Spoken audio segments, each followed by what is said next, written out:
Hey everybody, Lex DeVille here, back for another lesson.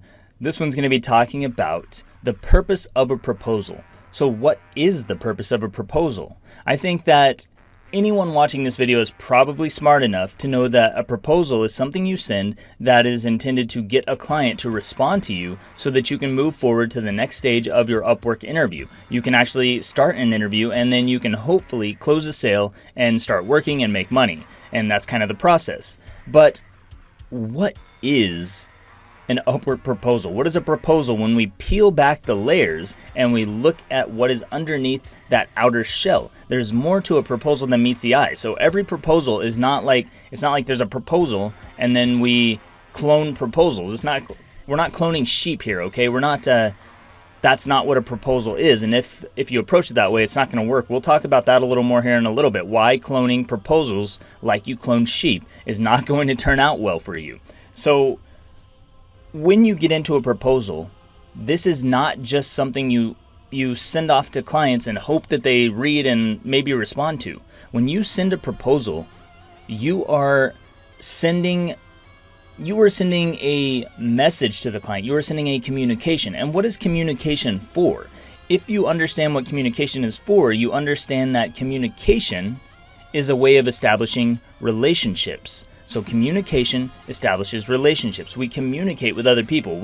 Sometimes we communicate with ourselves, but on Upwork with proposals, we're communicating with the client in order to establish a new relationship. They don't know you yet, and you don't know them yet. So you have to say things that make them want to respond to you, and in doing so, you can begin your new relationship.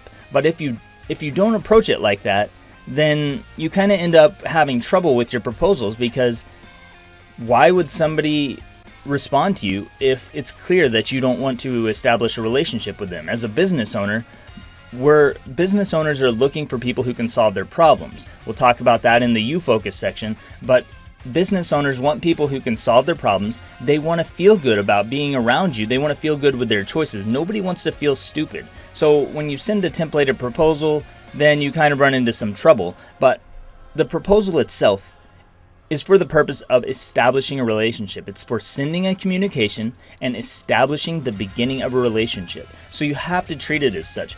You wouldn't go, imagine that there is someone who you've got a crush on. You've got a crush on someone, a schoolgirl, schoolboy crush, and you want to talk to that person. You want to establish a relationship with them. How is that going to get started? Are you going to send them some canned spam freaking email? Are you gonna write them the same letter, the same little note in class and toss it to them that you wrote the last 20 girls? I don't know, maybe you will, but I suspect that that's not going to work very well. I suspect that you are going to take this more seriously. You might be a little bit nervous, and you're going to think really carefully about what you have to say to that girl or that guy to get them to notice you, to get them to respond to you. You have to be different, and you can't be like everybody else.